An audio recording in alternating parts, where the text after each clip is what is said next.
Žoga je okrogla. Lepo pozdravljeni, točka slovenske reprezentance za uvod v nov cikel. Daleč od želenega, manj od pričakovanega, temelj je skromen, a v igri je še veliko točk.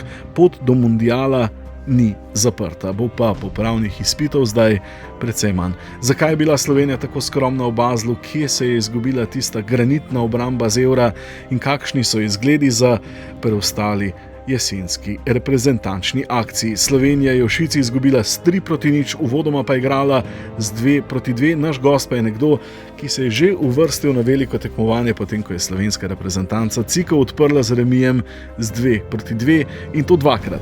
Z nami je Mladen Dabanović. Lep pozdrav, Mladen. Ja, lep pozdrav. V Baslu pa sta tekmo spremljala Boštjan Janežič. Živijo, Boštjan. Dober dan. In Jože Pepevnik. Hej, Jože. Zdravo. Z nami pa je tudi Marko Cirman. Živijo, Marko. Lep pozdrav. Moje ime je Luka Petrič. Prvi polčas. Ok, za uvod, kaj je šlo narobe v prvem polčasu v Baslu? Mladen, vaš pogled? V bistvu narobe, zdaj težko rečeš, kaj gre narobe. Nič ni šlo, nič ni od prve minute. Dobro, če smo optimistično štartali, pa bili par minut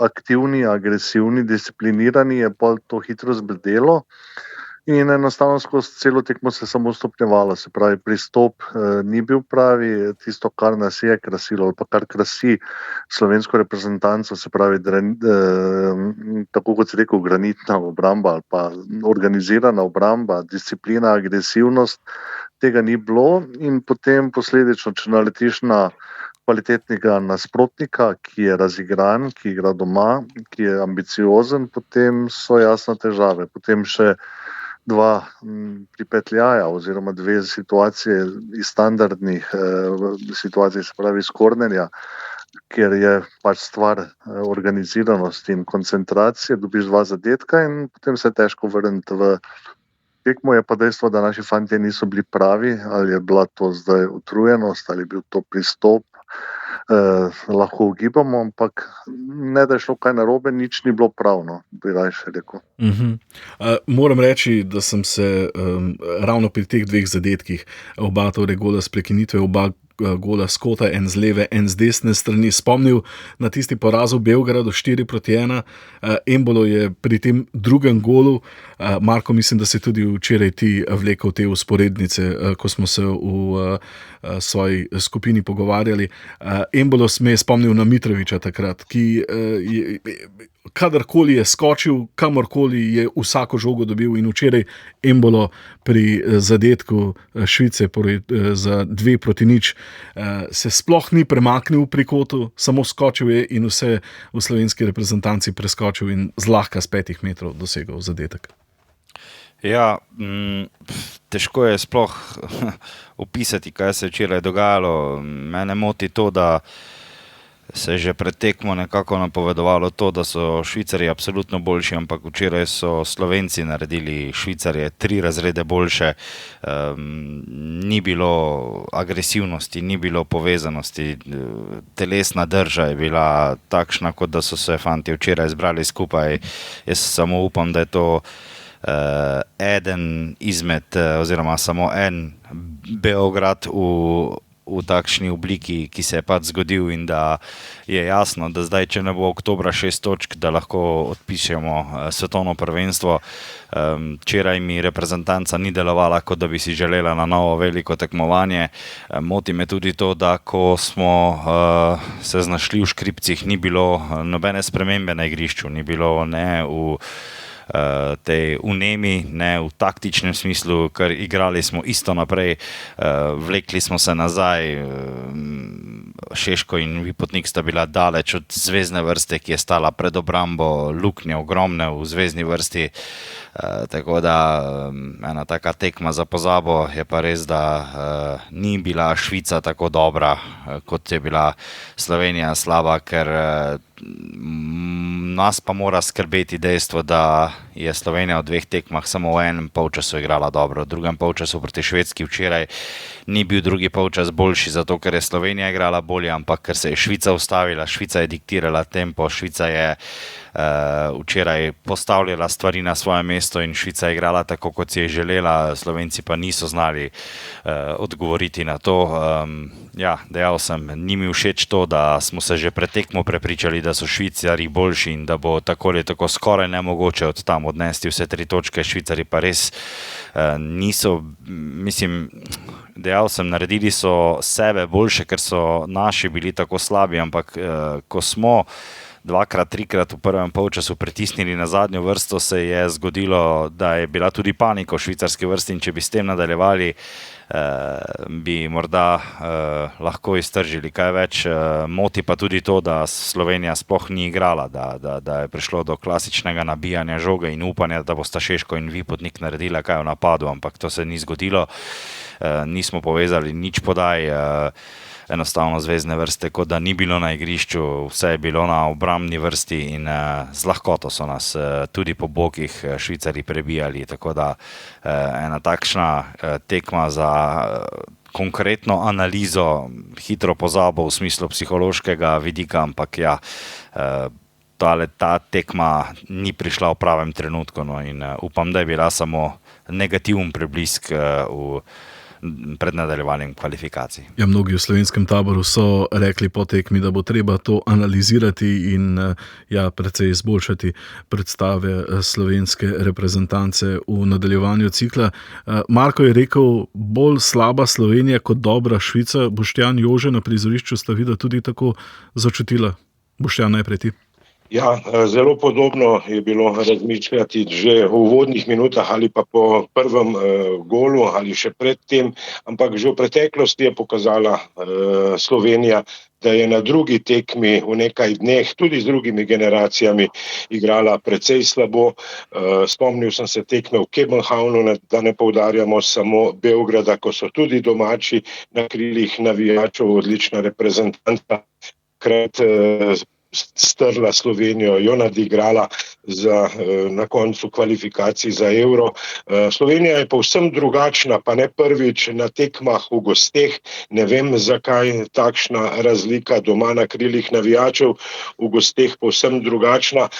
Tam, ko smo omenjali, da ni bilo nobenih sprememb, ampak v drugem polčasu je Kek nekako prestavil drugačno postavitev na igrišču, ampak je Džaka, izkušenec v švicarski reprezentanci, to takoj odkril v minuti ali 2 in potem se je igralo drugače. Spet naprej po švicarskih notah, neusklajena, slaba obramba, posebej centralna branilca. Bijol je plaval, Drkušič je bil nervozen, rotacij ni bilo in Slovenija je bila, kot omenja tudi Marko, v zvezni vrsti propustna, neambiciozna. Slovenci niso napadali drugih žog, predaleč so bili od tekmecev in vse je šlo samo navzdol po dobri, natančni kombinatorni igri Švicarjev.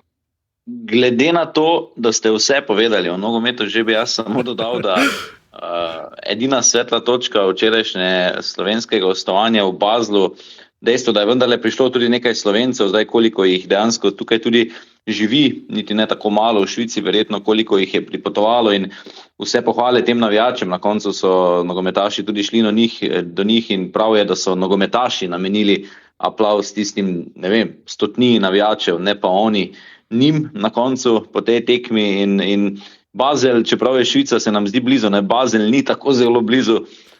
Pohvale vsem tistim, ki so se morda pripeljali dan prej ali pa 2 dni prej, kaj veš, morda je komu tudi crkni avto, ki je na poti ali pa ima kakšne druge težave. Le komu se je to zgodilo. Navijačem, ki so prišli, res vse pohvaleno. Ravno, ker si to omenil, kako sta vidva vse skupaj doživela, glede na to, da vama pa je crknil avto na poti? Kako je bilo? Boštjan, boš ti? Začelo se je s porazom, še preden se je začela tekma. Kaj že pravijo? Izvoli, ti si bil v tistem trenutku šofer, ti si tudi pod nogami in v rokah čutil, kaj se dogaja z avtom. Ja, ne, pač gre za eno stvar, kjer je tako daleč od doma vseeno fajn, če nisi sam, tako da sva z Boštjanom hitro vse skupaj potem tudi nekako se zbrala, rešila, vedela sva, da naju čaka čakanje na nadomestno vozilo, tako da sva morala tudi si dan prej najti torej nadomestno prizorišče, zamudila tiskovno konferenco, ampak mislim, to je res mala nekako žrtev v primerjavi s tem, da se ti lahko kaj pač zgodi na nemških avtocestah, tako da se vse skupaj dobro razpletlo. Morda je bila, glede na to, kako hitro je bila tekma rešena v Baslu, je bila to najbolj razboljivi del te poti, no, tako da upam, da naj zdaj pot nazaj čaka precej mirnejša. Držim pesti, ne bom rekel, kateri avto sta imela, le omenil bom, da zanj tudi pravijo včasih fix or repair daily, pa tisti, ki veste. Jože, med prenosom si izpostavil utrujenost, omenil utrujenost, da je zmanjkalo energije za 2 tekmi v takšnem tempu. Tudi mnogi reprezentanti so to izpostavljali. Mladen, se vam zdi, da je to bil pomemben dejavnik pri vsem skupaj, da je slovenska reprezentanca tako skromno igrala, potem ko je veliko energije potrošila 3 dni prej na tekmi Švedsko? Zagotovo je, da je energijski vložek naše reprezentance, pa tudi Švedske, na drugi strani bil bistveno višji kot recimo Švicarjev.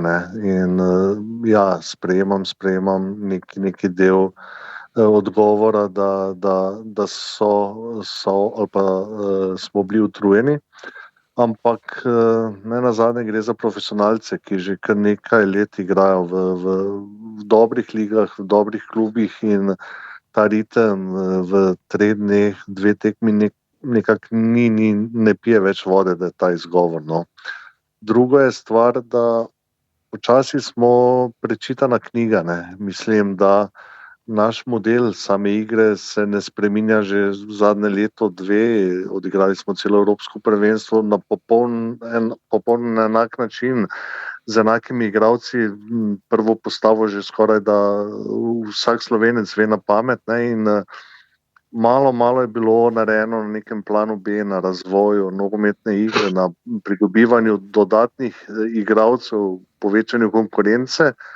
In hkrati to bi tudi omogočilo neke dodatne rotacije v tako kratkem času oziroma na 2 tekmi. Tudi Švicari niso imeli nekih sprememb, igrali so z isto postavo, ampak pravi, nekaj bo treba narediti, ker tako kot mi analiziramo nasprotnika, tako kot se mi pripravimo na nasprotnika, hočemo še zmeraj igrati neki svoje igre, ampak pripraviti se možno na nasprotnika. Tudi drugi nas analizirajo in pravim, stvari so odprte, so prečitane in nekaj vem, da v taktičnem smislu, če ni pristopa, ne moreš dosti narediti, ampak nekaj bo potrebno razmišljati v tej smeri.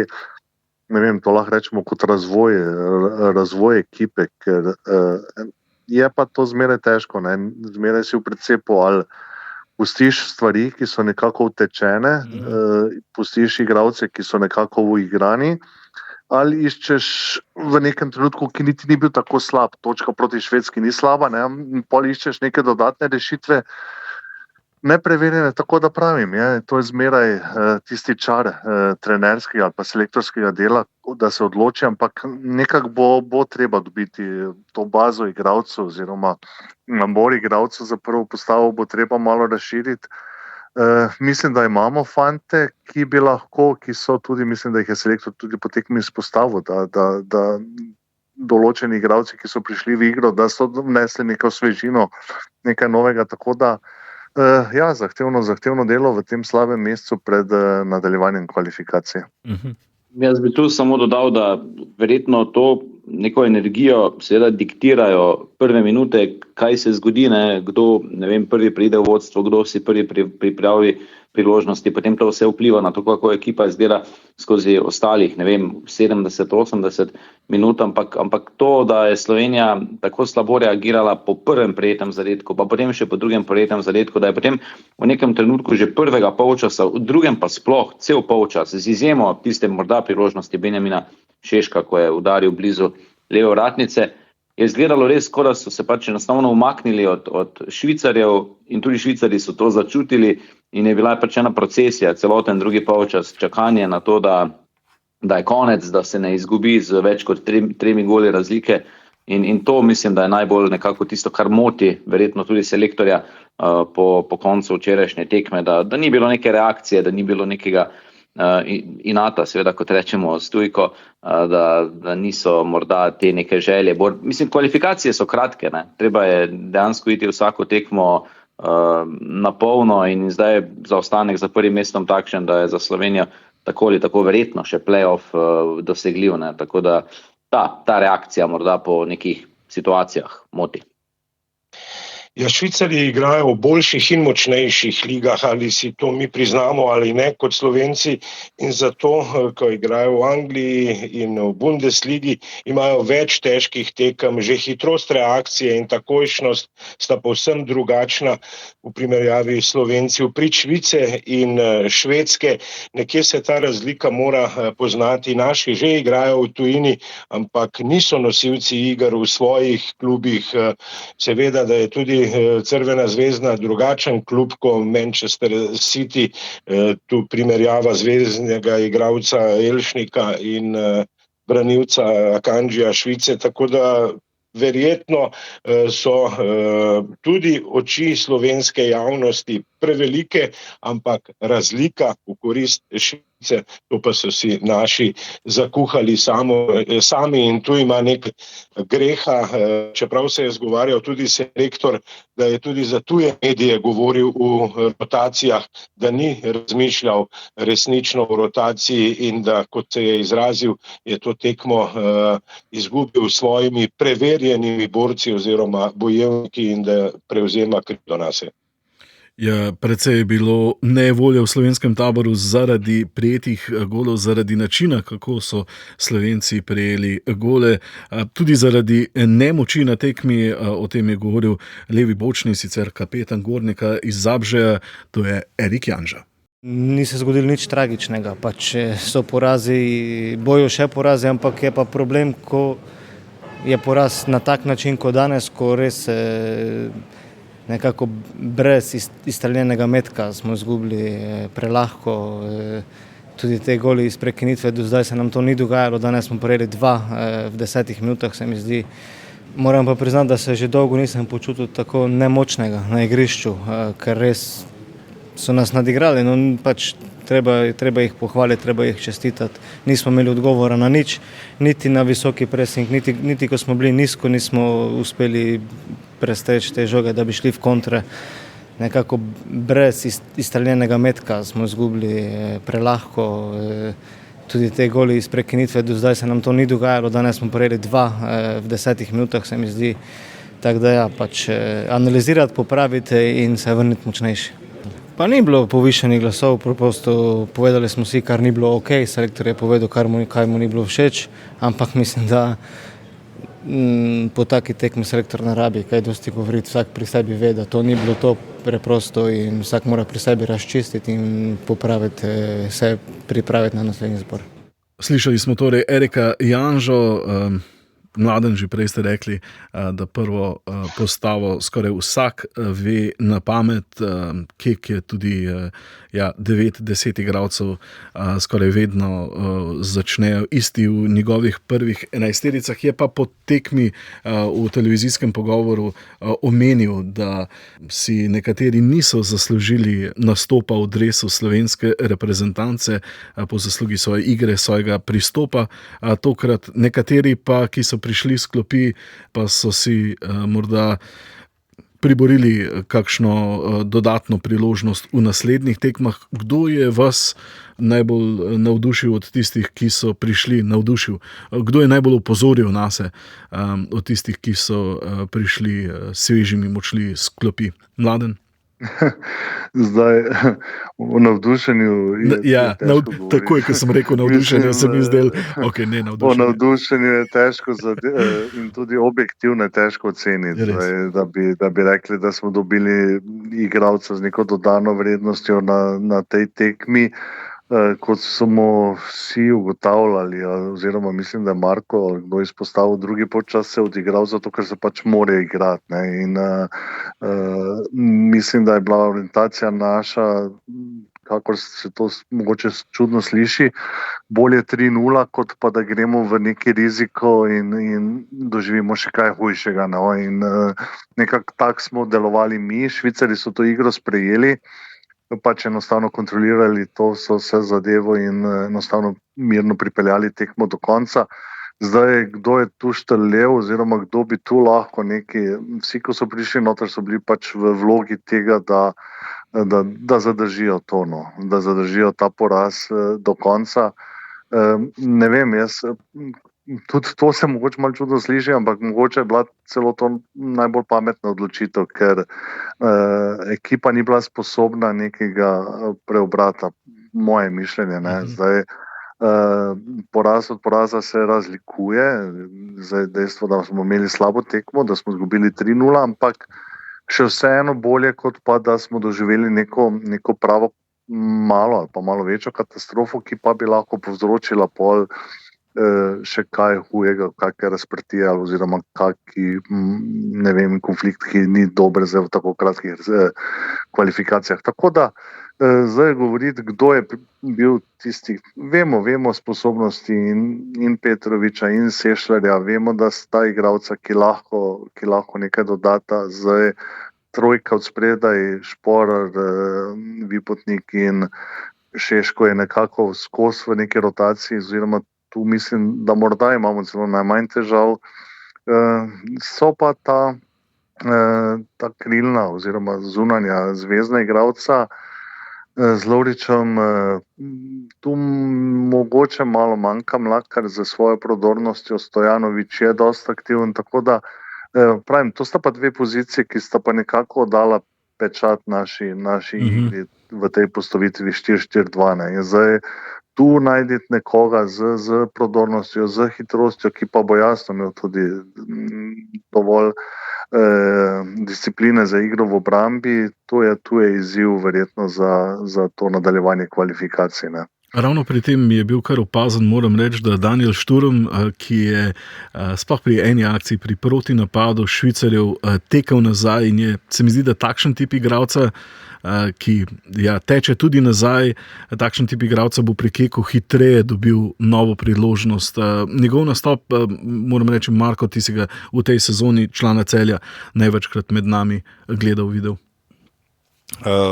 Daniel je bil sinoči ne pod pritiskom rezultata in igranja za slovensko reprezentanco, igral je tako kot sam zna, bil je željan, motiviran, ampak seveda proti tako slabi celoti eden igralec ne more narediti res odmevne razlike. Videlo se pa je, da je želel, da je v dobri formi tudi, da je tudi dobro pripravljen. Na drugi strani recimo Žan Karničnik s povsem drugačno vlogo kot v klubu, precej je zadušen v obrambi oziroma v napadu. Žan Karničnik pravzaprav ne prodira v sredino, kar so njegove specialitete v celjskem dresu, tako da Sešljar je pokazal nekaj volje, tudi pokazal, zakaj je tako cenjen svojo levo nogo in mi se lahko zdaj tu pogovarjamo o prišlekih s klopi, ampak na selektorju pa je seveda, da bo odločil kdo, zakaj na naslednji tekmi. Vemo, da Matjaž Kek ni človek, ki bi rad posegal v enajsterico, tudi ko napoveduje rotacije jih, kot je sam dejal, za njihove medije, za igralske medije napoveduje najbrž zato, da bi motiviral te prvokategornike, da se bodo trudili na treningu in ostali v prvi enajsterici. Morda pa je narobe tudi to, da vsi vedo, da bodo začeli tekmo tistih 11 in da potem enostavno ni take vneme, ni take notranje konkurence, kot bi morala biti v reprezentanci za prvih 11.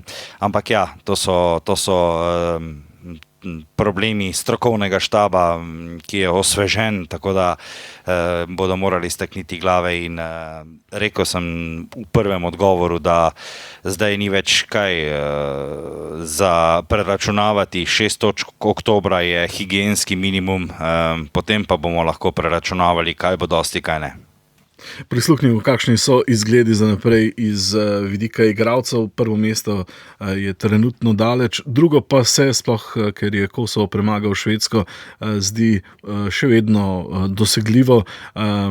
Takole je Timi Max Elšnik razmišljal o nadaljevanju cikla. S tem porazom se bo zdaj se skupaj malo hitreje odvilo, tako da že naslednji zbor v bistvu zna biti odločilen in moramo začeti zmagovati, nabirati točke in na nas je, da se v tem dobrem mesecu dni do naslednjega zbora spravimo v čim boljšo formo, tako individualno kot kolektivno in da, tako kot sem rekel, da začnemo zmagovati. Ponavljamo od samega začetka, da skupina je dosti izenačena, zdaj po sami kvaliteti bi mogoče Švico malo izpostavil, ampak Kosovo sigurno ni nek outsider, ki bi podarjal točke vsem in to so že pokazali danes proti Švedom. Tako da bo tudi tam nam sigurno težko, ampak enostavno na tistih 2 tekmah proti Kosovu moramo iti po 3 točke in brez teh zmag bo zelo, zelo težko. Ampak ja, so pa dokaze danes, da jih je treba resno vzeti. Boštjan, tvoj pogled na nadaljevanje te skupine, začetek res, da ni dober, toda do konca je še kar precej, še 2/3 cikla sta, tako kot lahko ena tekma na začetku precej obrne vse skupaj navzdol, lahko tudi ena dobra tekma v nadaljevanju v obratno smer vse skupaj obrnene. Ja, če bi Slovenija osvajala točke na pravih tekmah, tam na katerih jih mora, bi morda za preračunavanje bilo oktobra dovolj. Tudi 4 točke igrala bo doma Švico. Prva tekma bo na Kosovem, to je dobro. Na tisto prvo tekmo se naši nogometaši znajo odlično pripraviti, kot da bi tekmecu za drugo tekmo premalo, prepozno razmišljali. Ampak točke sedaj še dovolj, Švicarji sicer bežijo, potem so pred vrati verjetno zahtevne dodatne kvalifikacije, ampak ne vem, drža slovenskih nogometašev me moti, pa ne samo te generacije. Praktično se ne spomnim tekme, ko so Slovenci zaostajali za 2 gola ali več, da bi potem povsem obrnili potek tekme, kot bi se naselila apatija v igralcih. Pa prej, ko smo govorili o znani začetni 11-terici, ampak za velika tekmovanja je bila v vseh generacijah znana, ko so se uvrstili na velika tekmovanja, začetna slovenska 11-terica. Murat Jakin je bil boljši in prelisičil je Matjaža Keka, seveda s kakovostjo, ampak tudi z reakcijami, s hitrostjo, z razmišljanjem. Prej pa, ko smo naštevali igralce, Lovric je morda kupil, pa čeprav zgleda atraktivno, tudi mesto v postavi za drugo tekmo. Sicer pri Udineseju, ko govorimo o utrujenosti, v povprečju igra 1 uro na tekmo in enkrat tedensko ali pa kaj podobnega, ker Udinese ne igra velikih zaporednih tekmovanj sreda, sobota. Sandi Lovrič, eden tistih, ki včeraj ni uspel končati tekme, zamenjan že v prvem polčasu. Sicer pa nekaj slovenskih reprezentantov, pri katerih to nismo bili vajeni, so imeli na začetku te sezone malce težav z minutažo, denimo tudi Benjamin Šeško in Jaka Bijol, oba sta zamenjala klub in še iščeta pot do prve 11-terice pri Manchester Unitedu oziroma pri Leeds Unitedu. Naslednji cikel oktobra, kot je Boštjan povedal, Slovenija najprej igra v Kosovu, potem pa doma proti Švici. Sem pa danes že bral, da prvo mesto je že oddano, pa vendarle ni. Že smo omenili torej 2 scenarija, če bi Slovenija osvojila 6 točk ali 4 točke. Švica bo igrala 2-krat v gosteh na Švedskem in v Sloveniji in če bi v B tekmi izgubila, bi se hitro vse skupaj zgnetlo tudi na vrhu te skupine in v boju za prvo mesto. Drugi polčas. Ostale skupine, kaj se vam je zdelo najbolj zanimivo v ostalih tekmah do zdaj? En večer evropskih kvalifikacijskih tekem nas še čaka. Katera tekma za izpostaviti morda, Mladen? Iskreno, včeraj zvečer bil sem gost v studiu, gledal samo oziroma rezultat tekme na Kosovu, ostale tekme zelo, zelo bežno, tako da bi se zdaj spuščal v neke rezultate. Ne vem, je pa zagotovo zame to presenečenje Kosovo-Švedska. Sicer po moje nam gre v prid, ampak pravim, zdaj, da bi pa rekel, kak so bile postale tekme, bi bilo pa malo na pametno. Meni je predvsem tekma Izrael-Italija 4-5, pa še kako se je gibal rezultat. Marko, ti si me na to opozoril včeraj, ko smo se pogovarjali v naši skupini. Res neverjetna tekma, 5-4 zmaga za Italijo v gosteh na nevtralnem igrišču, seveda. Jaz sem bil sinoči v naši redakciji dežuren in sem 4-krat moral popravljati končen rezultat. To je bil res rezultatski vrtiljak, sicer pa ne smemo mimo petarde v Armeniji, portugalske reprezentance. Nisem dvomil. Če potegnemo črto, seveda tudi odgovor Nemcev na poraz v Bratislavi, sicer pa bo danes zanimivo, ko bo v Budimpešti igrala Portugalska, namreč danes bosta nasproti si stala Soboslaj in Ronaldo. Leta 2009, ko je Portugalska gostovala v Budimpešti, je bil Soboslaj med tistimi spremljevalčki pred Ronaldom oziroma v vrsti pred Ronaldom, tako da bo danes zanimivo po toliko letih spet videti, ampak tokrat v vsak svoji vrsti. Nekatere reprezentance so mislili, da so igrali na odprtem prvenstvu ZDA v tenisu, Španija, Turčija 6-0, kar visoka zmaga Španije v Turčiji, glede na to, da je ta vzhajajoča mlada spodbudna turška generacija zelo perspektivna. 6-0 pa so dvakrat zmagali Belgijci, in sicer proti igralcem Kazahstana in Liechtensteina. Kevin De Bruyne je v tej novi sezoni, ko je angleško sinjo-modro ekipo zamenjal za italijansko sinjo-modro ekipo, v 4 tekmah dosegal 4 gole, če štejemo tako klubske kot reprezentančne tekme. Jože, kakšna tekma, ki je tebi bila še posebej simpatična v zadnjih dneh? Priznam, da nisem seveda gledal obeh celotnih tekem, niti ne bi mogel, ampak obe italijanski zmagi pod vodstvom Gennara Gattusa sta bili kar neverjetni. No.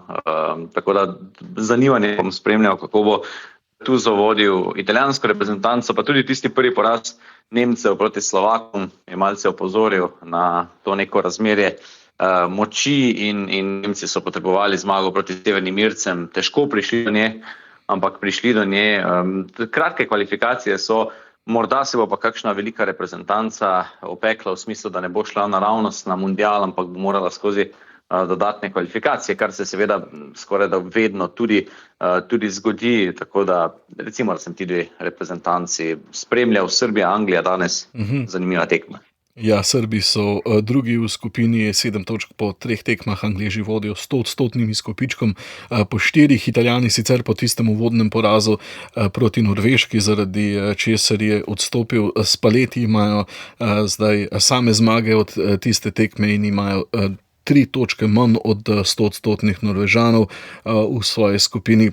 Še naprej pa je zanimivo v skupini H, Bosna in Hercegovina in Avstrija, obe ekipi trenutno 100% še brez poraza z 12 oziroma z 9 točkami.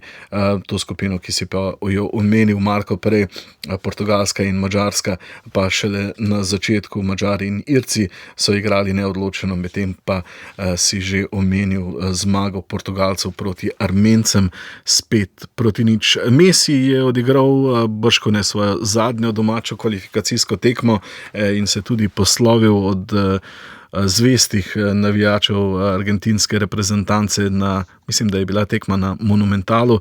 Argentina je premagala Venezuelo s 3-0 v južnoameriških kvalifikacijah, 3 nove ekipe, ki so si zagotovile pot na svetovno prvenstvo, in sicer so to Urugvaj, Kolumbija in Paragvaj. 6 reprezentanc iz 10-članske skupine si neposredno zasluži torej nastop na svetovnem prvenstvu iz južnoameriških kvalifikacij, 7-uvrščena pa gre v dodatne kvalifikacije. V afriških pa smo videli tudi 2 novi reprezentanci, ki sta se uvrstili na svetovno prvenstvo. Obe severnoafriški, Maroko je praktično si že prej zagotovil mesto, ampak zdaj tudi teoretično potrdil. Na svetovno prvenstvo pa se je uvrstila tudi Tunizija.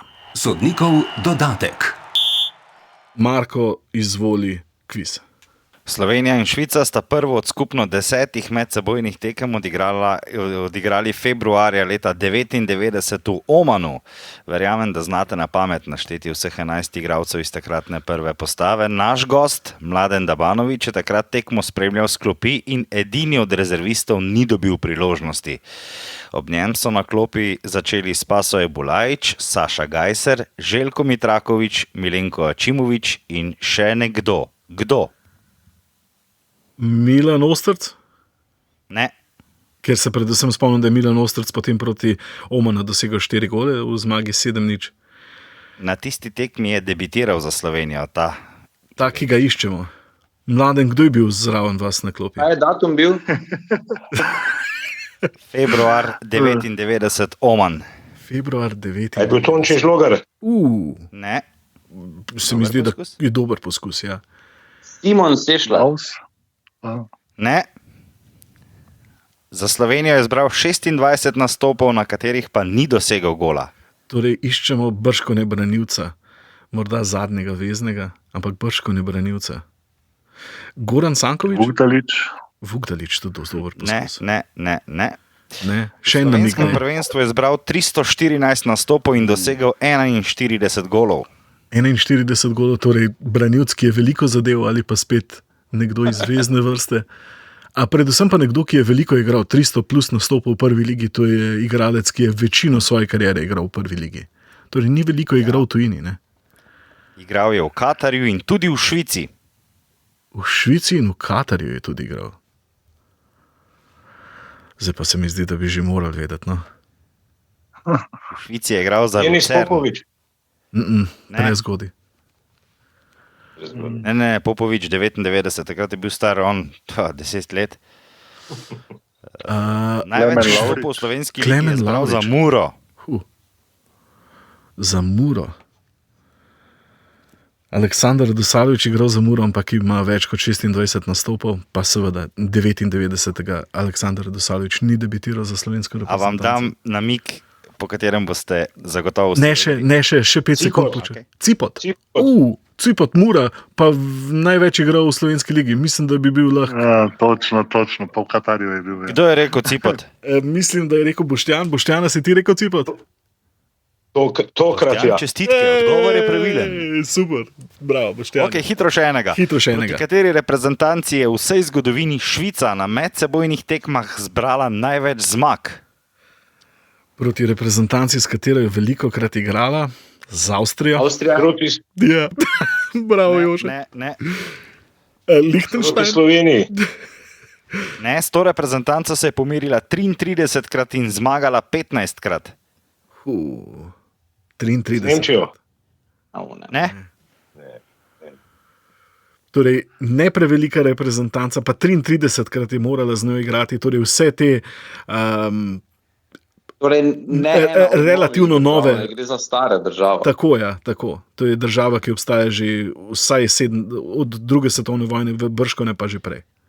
Ta izbrana vrsta, ki jo iščemo, je manjkala na enem od 2 svetovnih prvenstev, ki se ga je udeležila Slovenija.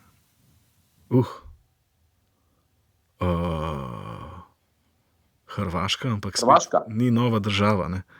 Slovenija se s to reprezentanco, ki jo iščemo, pomerila le 2-krat. Belgija? Ne. Belgija, super poskus. Pa še takšna reprezentanca, ki je zdaj dobra. Pa Nizozemska. Odgovor je pravilen, bravo, Boštjan. Wow. Pa to je brez veze, Očitno Boštjanu ti- treba prepovedati nastopati v kvizu. Ja, očitno mu To je švicarski ta zrak dobro končno dene. sreča.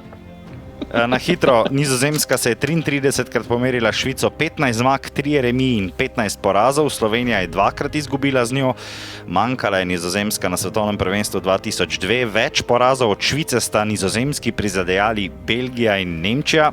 Nedolgo nazaj, to sem imel en nov namig, namreč v tej reprezentanci je prišlo do spremembe na vrhu večne lestvice najboljših strelcev, ko je nedolgo nazaj Memphis Depay z 52 goli z prvega mesta večne lestvice strelce izrinil Robina van Persija. To je to. Robina van Persija. Marko, hvala lepa. A veste, kaj je bil pa zadnji namig? Zadnji namig je bil pa njihov vzdevek Oranje. Marko, hvala za kviz. Mladen, hvala, ker ste se nam tokrat znova pridružili v podkastu. Super je bilo. Boštjan, Jože, srečno pot domov, da bo hitrejša in uspešnejša kot tista v Švico. Žoga pa bo med sezono, kot ponavadi, na voljo po večini v ponedeljkih. Septembra v 9. mesecu leta pa bo na voljo vsak dan, ki se konča številko 9. Danes smo 9. naslednjič bomo z vami 19. Po prvem krogu Lige prvakov se bomo osredotočili bolj na evropski klubski nogomet, potem pa še 29.